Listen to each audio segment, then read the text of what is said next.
Bab 17, Perjalanan Dinas Keluar Kota. Pagi bersejarah di Villa Kencana Puncak itu berakhir persis seperti naskah mematikan yang ditulis oleh Dimas Aditya di dalam kegelapan perpustakaan.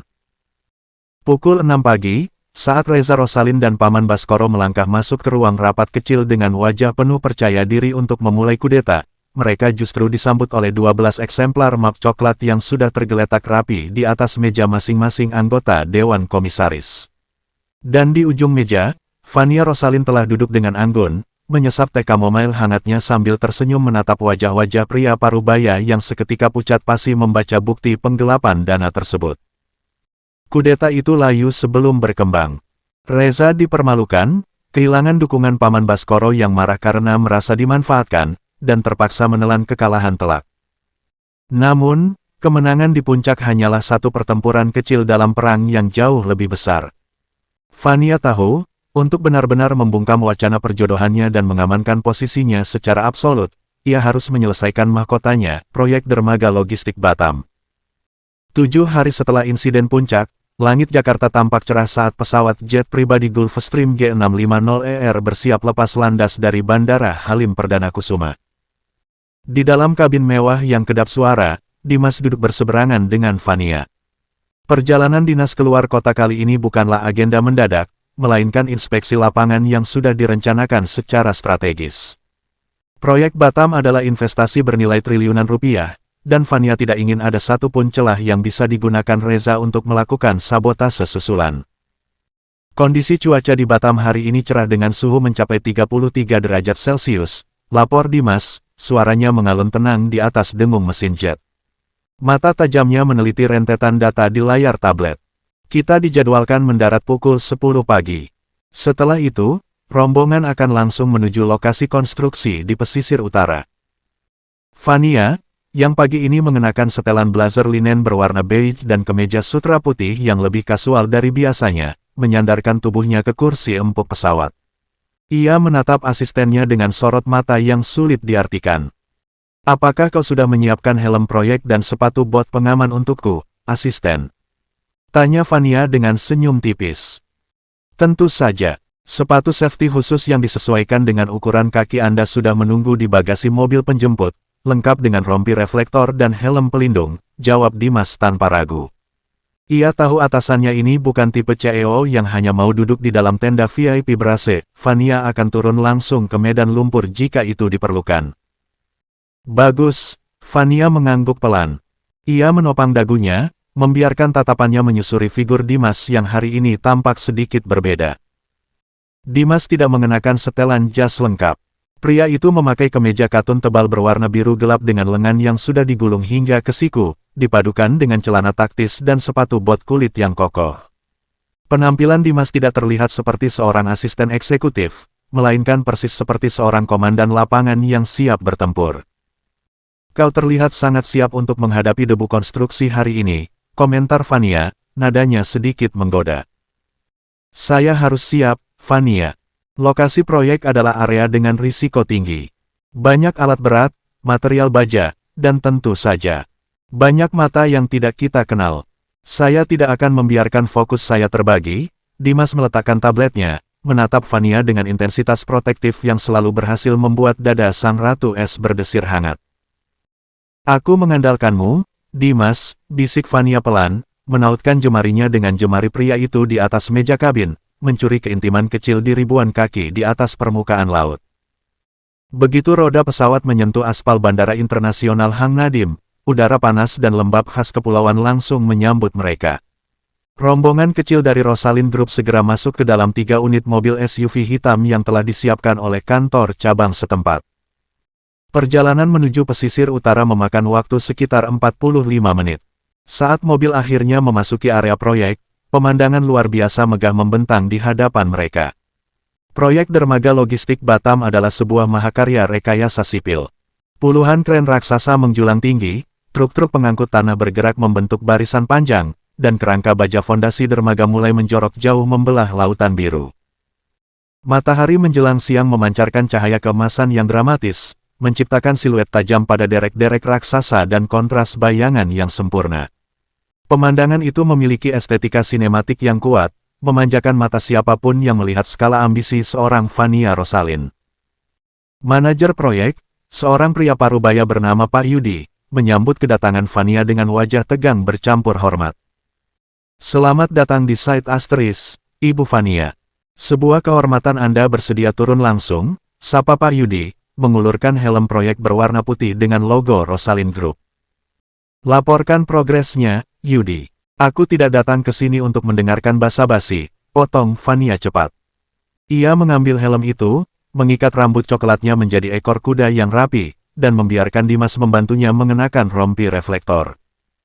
Progres pemancangan tiang fondasi baja sudah mencapai 60%, Bu. Yudi tergagap sedikit, mencoba mengimbangi langkah cepat Fania yang mulai berjalan memasuki area konstruksi yang berdebu.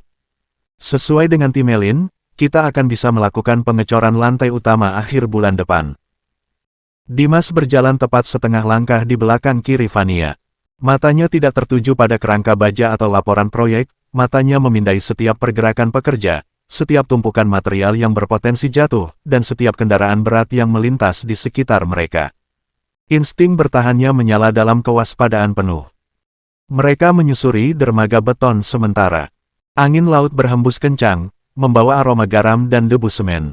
Suara bising mesin pemancang tiang bumi Asteris Pile Driver berdentum dengan ritme memekakkan telinga. Berapa banyak vendor lokal yang Anda gunakan untuk pasokan material baja bulan ini? Suara Fania mengeras untuk mengalahkan kebisingan mesin. Semuanya dari supplier yang sudah disetujui pusat, Bu. Kami mengganti kuota dari CV Mitra Abadi ke vendor lapis kedua sesuai instruksi Mas Dimas minggu lalu, lapor Yudi sambil membuka gulungan cetak biru. Fania melirik Dimas sekilas, memberikan senyum apresiasi terselubung. Kecepatan Dimas membereskan kekacauan Reza memberikan dampak yang sangat nyata di lapangan. Saat mereka berbelok menuju area perancah Asteris Scaffolding, utama tempat proses pengelasan kerangka sedang berlangsung, suara gemeretak logam yang janggal tiba-tiba terdengar dari atas.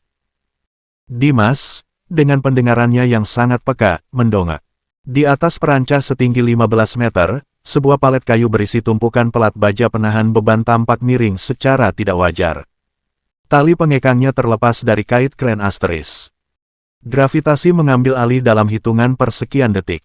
Tumpukan pelat baja seberat ratusan kilogram itu meluncur jatuh, tepat mengarah ke posisi Fania dan manajer proyek. Awas! Suara bariton Dimas meledak. Ia tidak berpikir. Instingnya mengambil alih sepenuhnya. Dengan satu gerakan eksplosif, Dimas merangsek maju, merangkul pinggang Fania dengan lengan kirinya, dan mendorong tubuh wanita itu dengan keras ke samping, menjauh dari titik jatuh.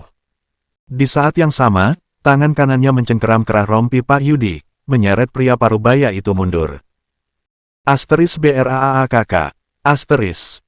Pelat-pelat baja raksasa itu menghantam permukaan beton tepat di tempat Fania berpijak sedetik yang lalu. Suara hantaman logam itu memekakkan telinga, memecahkan sebagian beton pijakan, dan menerbangkan awan debu serta kerikil ke udara. Seluruh aktivitas di site seketika terhenti. Para pekerja berteriak panik dan berlarian mendekat. Dimas jatuh berguling di atas permukaan beton yang kasar, namun ia memosisikan tubuhnya sedemikian rupa hingga Fania jatuh di atas dadanya, terlindungi sepenuhnya dari benturan dengan tanah dan serpihan kerikil. Debu tebal perlahan menyisih, tertiup angin laut. Napas Fania tersengal hebat. Jantungnya serasa berhenti berdetak saat melihat tumpukan baja mematikan hanya berjarak kurang dari 1 meter dari tempat mereka terjatuh. Ia mendongak, menatap wajah Dimas yang meringis menahan sakit di bawahnya. Dimas, panggil Fania, suaranya bergetar hebat. Kepanikan yang belum pernah ia rasakan seumur hidupnya menyergap dadanya. Ia tidak peduli pada posisinya sebagai CEO, tidak peduli pada puluhan pekerja yang mulai mengerumuni mereka. Tangan Fania gemetar menyentuh wajah pria itu. Kau tidak apa-apa. Katakan padaku kau tidak apa-apa. Dimas menarik napas dalam-dalam, mengusap debu dari kening Fania dengan ibu jarinya. Saya baik-baik saja, Fania. Anda terluka. Tidak, aku baik-baik saja karenamu. Fania menatap lekat-lekat mata Dimas, memastikan pria itu tidak kehilangan kesadaran. Saat itulah Fania melihat darah. Sebuah goresan panjang yang cukup dalam melintang di lengan kanan bagian bawah Dimas, merobek kemeja tebalnya akibat terkena serpihan tajam pelat baja yang terpental saat pria itu menyelamatkan Pak Yudi. Darah segar menetes, mewarnai biru gelap kemejanya menjadi hitam pekat. "Lenganmu berdarah," pekik Vania, kepanikannya berubah menjadi amarah yang mematikan. Sang Ratu Es bangkit berdiri, menolak uluran tangan dari staf yang mencoba membantunya. Ia berbalik menatap Pak Yudi yang masih gemetar di lantai beton dengan wajah pucat pasi. "Siapa operator kren itu?" Suara Vania tidak lagi berteriak, melainkan mendesis dengan intonasi rendah yang membekukan darah siapapun yang mendengarnya. Matanya menyala seperti predator yang baru saja diserang. "Aku ingin penanggung jawab rigging pengikatan, dan operator kren itu diseret ke hadapanku sekarang juga. Kunci seluruh area. Tidak ada satupun yang boleh keluar dari gerbang proyek sampai polisi tiba." Aura intimidasi yang dipancarkan Vania membuat para pekerja mundur ketakutan. Pak Yudi buru-buru bangkit, meraih walkie-talkie-nya dengan tangan bergetar untuk menjalankan perintah tersebut. Dimas berdiri perlahan, memegangi lengan kanannya. Rasa perih mulai menjalar, namun ia mengabaikannya. Ia melangkah mendekati Vania, menyentuh bahu wanita itu dengan tangan kirinya yang bersih. "Vania, tenangkan diri Anda," bisik Dimas. "Tunjukkan pada mereka bahwa Anda tidak tergoyahkan. Biarkan pihak keamanan internal dan polisi yang mengurus sabotase ini." Vania menoleh menatap Dimas. Rahangnya mengeras. "Ini bukan sekadar kelalaian kerja, Dimas. Ini adalah pesan berdarah. Seseorang di Jakarta memerintahkan kecelakaan ini, dan mereka hampir membunuhmu. Tapi mereka gagal," balas Dimas dengan senyum tipis yang menenangkan. "Dan karena mereka gagal, mereka baru saja memberi kita alasan hukum untuk membersihkan sisa-sisa orang Reza di divisi operasional." Tim medis lapangan segera tiba berlarian membawa kotak P3K. Mereka langsung menangani luka di lengan Dimas. Vania menolak untuk beranjak dari sisi pria itu. Ia berdiri dengan postur kaku, mengawasi setiap gerakan tim medis saat membersihkan dan menjahit luka robek di lengan Dimas dengan anestesi lokal. Meskipun Vania mempertahankan wajah datarnya di depan para staf, Dimas bisa melihat tangan wanita itu mengepal kuat di dalam saku blazernya. Vania membenci kenyataan bahwa pria yang ia cintai harus menumpahkan darah demi melindunginya. Inspeksi lapangan itu berakhir dalam kekacauan terkendali. Polisi daerah Batam mengambil alih tempat kejadian perkara, sementara operator kren diamankan untuk diinterogasi. Pukul 6 sore, langit Batam mulai diwarnai semburat jingga dan ungu senja. Rombongan Vania dan Dimas akhirnya tiba di resor Bintang 5 tempat mereka menginap, Nongsa Point Marina *. Memasuki lobi hotel yang megah, Vania segera memberikan instruksi pada manajer cabang setempat. "Pastikan semua urusan dengan kepolisian diselesaikan malam ini. Aku tidak ingin ada laporan media yang bocor mengenai insiden ini sebelum RUPS besok." "Baik, Ibu Vania." Vania berbalik menghadap resepsionis. "Kunci kamarku." Resepsionis itu menyerahkan 2 buah kartu akses. "Ini Presidential Suite Anda di lantai paling atas, Ibu Vania. Dan ini kamar deluxe untuk asisten Anda di lantai 5. Vania mengambil kedua kartu itu tanpa berkedip.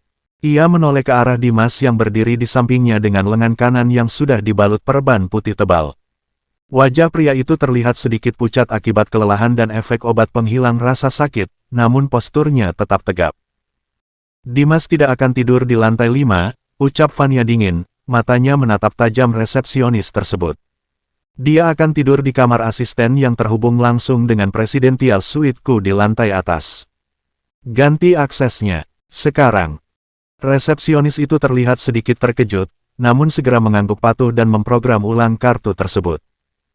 Saat mereka berada di dalam lift kaca yang bergerak naik menuju lantai tertinggi, Dimas akhirnya buka suara. "Anda melanggar protokol keamanan privasi Anda sendiri, Vania.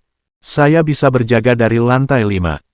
Setelah kau hampir mati tertimpa baja 2 ton siang tadi. Jangan harap aku membiarkanmu jauh dari pandanganku malam ini, Aditya," desis Vania, matanya menatap lurus ke arah pintu lift. Panggilannya menggunakan nama belakang Dimas menunjukkan betapa seriusnya wanita itu. Pintu lift terbuka, langsung mengarah ke lorong privat Presidential Suite *. Begitu mereka masuk ke dalam suite mewah yang menghadap langsung ke hamparan Laut Cina Selatan yang menggelap, Vania membanting tas tangannya ke atas sofa. Ia membalikkan badan, berjalan cepat ke arah Dimas, dan tanpa peringatan apapun, memeluk pria itu dengan sangat erat. Dimas tertegun sejenak. Ia membiarkan lengannya yang sehat melingkar di punggung Fania. Ia bisa merasakan tubuh wanita itu sedikit bergetar. Ratu es yang tak kenal takut itu sedang melepaskan ketegangannya.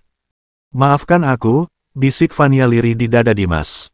Suaranya terdengar pecah, jauh dari intonasi otoriter yang biasa ia gunakan. "Aku yang membawamu ke dalam dunia beracun ini. Aku yang membuat lenganmu hancur."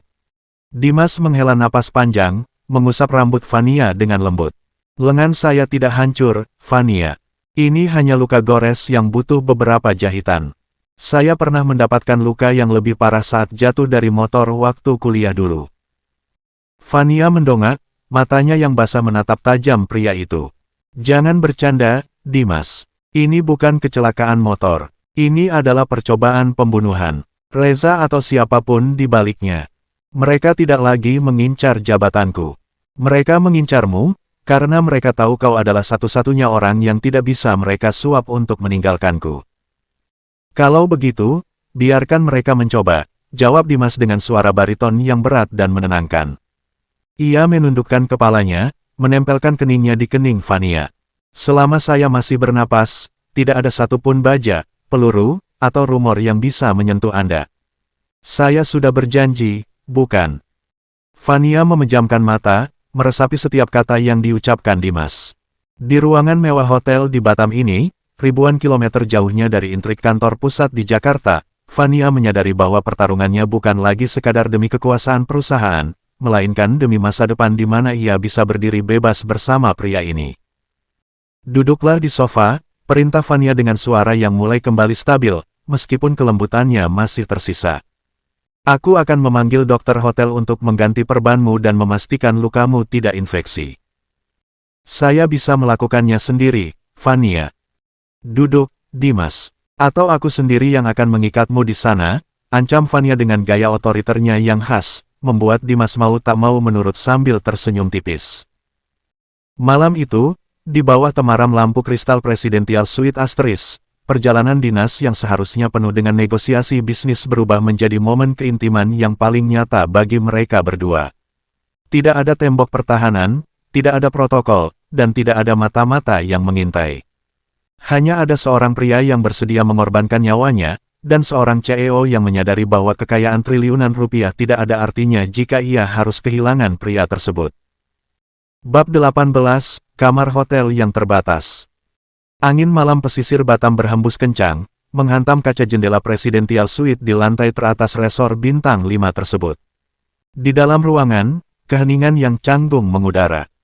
Beberapa menit yang lalu, setelah dokter hotel selesai menjahit luka di lengan Dimas dan memberikan obat pereda nyeri, manajer hotel datang dengan wajah pucat pasi membawa sebuah kabar buruk. Hujan badai yang melanda Batam 2 hari terakhir ternyata menyebabkan kebocoran pipa sentral di sayap timur lantai tersebut. Kamar asisten yang terhubung langsung dengan suite Fania kebanjiran, karpetnya terendam air setinggi mata kaki. Lebih buruknya lagi, akhir pekan ini Batam sedang menjadi tuan rumah turnamen golf internasional. Seluruh kamar di resor itu, bahkan hingga resor tetangga, telah habis dipesan. 0 kamar tersisa. Dimas yang masih duduk di sofa dengan lengan kanan diperban tebal, menghela napas panjang. "Saya bisa mencari hotel melati di pusat kota, Fania. Atau saya bisa tidur di sofa lobi bawah." "Tidak masalah," ucap Dimas memecah keheningan, mencoba bangkit berdiri. "Duduk," perintah Fania. Suaranya tidak keras, namun ketegasannya membekukan pergerakan Dimas. Fania yang baru saja melepas blazernya dan kini hanya mengenakan kemeja sutra putih yang sedikit kusut, melipat tangannya di depan dada. Ia menatap Dimas dengan sorot mata yang menggelap oleh amarah bercampur rasa protektif. "Seseorang baru saja mencoba meratakan tubuh kita dengan 2 ton baja cair siang tadi, Dimas Aditya," desis Fania, melangkah mendekati sofa. "Dan kau pikir aku akan membiarkanmu, dengan lengan yang baru dijahit, keluar dari hotel ini sendirian di tengah malam untuk mencari penginapan murah yang sistem keamanannya bisa ditembus oleh preman jalanan. Tapi, Fania, Asteris Suite ini hanya memiliki 1 kamar tidur utama dan 1 tempat tidur berukuran king," Dimas berargumen, suaranya sedikit serak. Akal sehatnya mengingatkan betapa berbahayanya kedekatan fisik ini. Jika saya tidur di sini, itu akan melanggar setiap batasan profesional yang tersisa. Jika Reza atau Dewan Direksi tahu. Persetan dengan Reza. Persetan dengan Dewan Direksi, potong Fania tajam. Ia berhenti tepat di depan lutut Dimas. Sang Ratu Es menunduk, matanya memancarkan otoritas absolut yang tak bisa dibantah. Ini adalah ruanganku. Aku yang membuat aturannya. Dan malam ini, aturannya adalah, asistenku tidak akan bergeser 1 sentimeter pun dari pandanganku. Dimas menelan ludah. Ia tahu perdebatan ini sia-sia. Jika Fania sudah menetapkan kehendaknya, tidak ada satu kekuatan pun yang bisa memblokkannya. Kalau begitu, saya akan tidur di sofa ruang tamu ini. Dimas memberikan kompromi terakhir. Sofa ini cukup panjang untuk saya. Kau sedang terluka. Dokter bilang kau butuh istirahat total agar jahitanmu tidak robek lagi. Fania mendengus pelan, menolak ide itu mentah-mentah. Kau akan tidur di ranjang. Bersamaku. Kata bersamaku, itu meluncur dengan begitu natural, seolah itu adalah hal yang paling wajar di dunia, sukses membuat jantung Dimas berdetak 2 kali lebih cepat. Sebelum Dimas sempat melayangkan protes lanjutan, Fania sudah berbalik menuju kamar mandi. Aku akan membersihkan diri lebih dulu. Jangan coba-coba memindahkan bantal ke sofa, atau aku bersumpah akan memecatmu besok pagi. Dimas hanya bisa tersenyum getir sambil memegangi lengan kanannya yang berdenyut ngilu. Ia menyandarkan kepalanya ke sandaran sofa, memejamkan mata. Hari ini terasa sangat panjang dan melelahkan. Insiden di proyek tadi menyadarkannya bahwa nyawanya kini benar-benar menjadi taruhan. Namun anehnya, tidak ada rasa penyesalan. Jika ia harus menukar nyawanya demi keselamatan wanita itu, ia akan melakukannya lagi tanpa berpikir 2 kali. 30 menit kemudian, Fania keluar dari kamar mandi. Aroma sabun mandi yang segar dan wangi vanila seketika memenuhi ruangan. Wanita itu mengenakan jubah mandi berbahan sutra tebal berwarna putih tulang yang diikat longgar di pinggangnya, memperlihatkan sedikit belahan dadanya dan kaki jenjangnya yang mulus. Rambutnya yang setengah basah dibiarkan tergerai. Dimas yang baru saja membuka mata, segera membuang pandangannya ke arah jendela kaca. Ia mencoba menjaga kewarasannya, meskipun di dalam kepalanya, insting lelakinya meronta-ronta. Sekarang giliranmu, asisten, ucap Fania santai, berjalan mendekati meja kecil untuk menuangkan segelas air putih. Dimas berdiri perlahan. Ia berjalan menuju kamar mandi. Namun, saat ia mencoba membuka sisa kancing kemeja kerjanya yang bernoda debu dan sedikit darah dengan tangan kirinya, ia kesulitan. Tangan kanannya terlalu kaku dan sakit untuk digerakkan. Ia meringis pelan saat kain kemeja itu tersangkut di ujung perban lukanya. Tiba-tiba, aroma vanila itu mendekat dari belakang. Tangan Fania yang lembut dan hangat menepis perlahan tangan kiri Dimas. Biarkan aku yang melakukannya, bisik wanita itu. Dimas terdiam kaku. Ia berdiri membelakangi cermin wastafel, sementara Fania berdiri tepat di hadapannya. Jarak mereka begitu dekat hingga Dimas bisa merasakan hawa panas dari tubuh Fania di balik jubah mandi sutra tersebut. Dengan telaten dan sangat berhati-hati, jemari lentik Fania membuka sisa kancing kemeja Dimas satu persatu. Mata Fania terpaku pada dada bidang pria itu yang perlahan terekspos. Ada beberapa memar kebiruan di tulang rusuk Dimas akibat benturan keras dengan lantai beton siang tadi. Kau berbohong saat bilang tidak apa-apa. Gumam Fania pelan, suaranya bergetar menahan emosi. Ibu jarinya membelai lembut memar biru di rusuk Dimas. Sentuhan itu seringan bulu, namun efeknya bagaikan sengatan listrik bagi Dimas. Itu hanya memar biasa, Fania, jawab Dimas serak, napasnya mulai tidak teratur. Fania tidak membalas. Ia perlahan menarik kemeja kotor itu dari bahu kiri Dimas, lalu dengan sangat hati-hati melepaskan lengan kanannya agar perbannya tidak bergeser. Kemeja kotor itu jatuh ke lantai marmer kamar mandi. Kini, Dimas bertelanjang dada di hadapan Cheonya. Kau tidak bisa mandi dengan jahitan basah seperti ini, ucap Fania. Ia berbalik sebentar, mengambil handuk kecil, membasahinya dengan air hangat dari wastafel, dan menuangkan sedikit sabun cair. Fania, saya bisa mengelap tubuh saya sendiri menggunakan tangan kiri. Diam, Dimas. Biarkan aku merawatmu kali ini, potong Fania dengan nada lembut yang nyaris memohon. Dimas menyerah. Ia berdiri diam, membiarkan sang Ratu Es yang biasanya ditakuti oleh ribuan karyawan itu kini mengusapkan handuk hangat ke dadanya, bahunya, dan punggungnya dengan penuh kelembutan. Setiap usapan handuk itu terasa seperti sebuah ritual. Fania membersihkan sisa debu konstruksi dan keringat dari tubuh pria yang telah menyelamatkan nyawanya.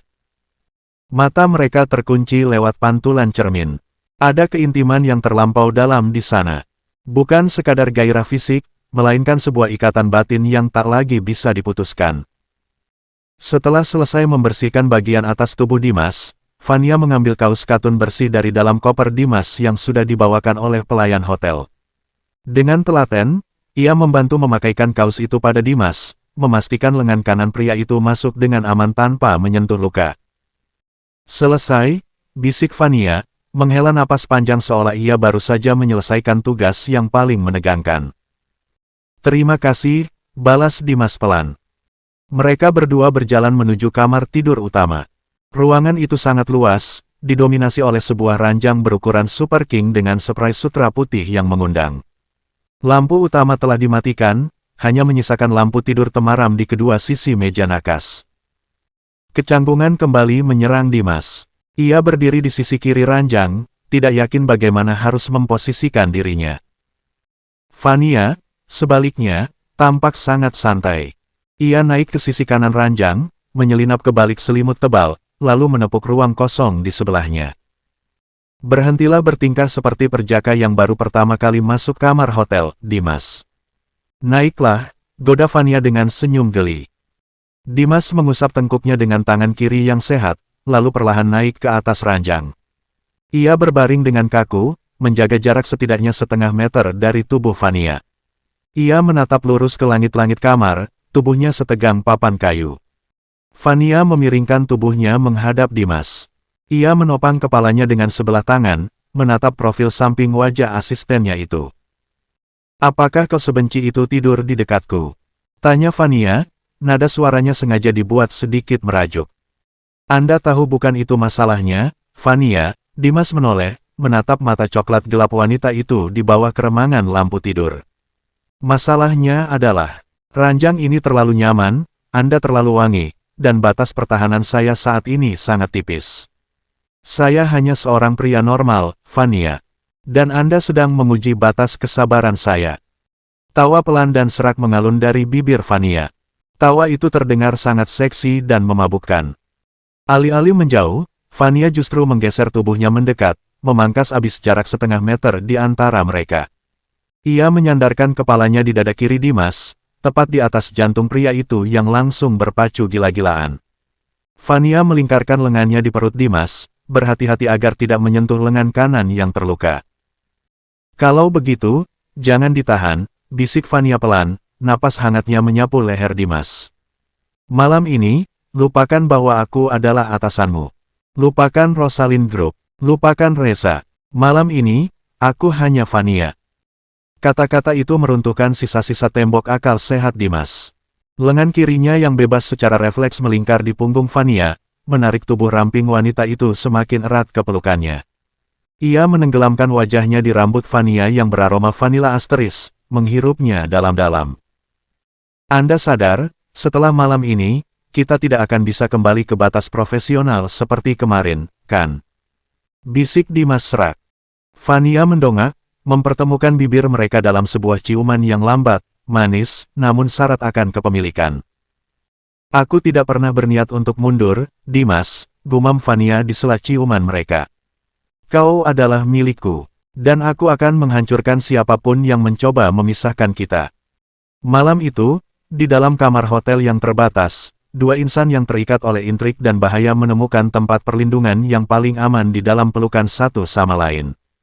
Di luar sana, badai korporat sedang bersiap untuk menyerang mereka dengan kekuatan penuh, namun di atas ranjang Super King itu, Dimas tahu bahwa ia telah memenangkan hal yang paling berharga di dunia ini, hati Sang Ratu Es. Dan esok hari, ia akan memastikan bahwa Reza Rosalind membayar mahal atas setiap tetes darah yang tumpah di pesisir Batam. Tidak ada lagi artikel untuk dibaca.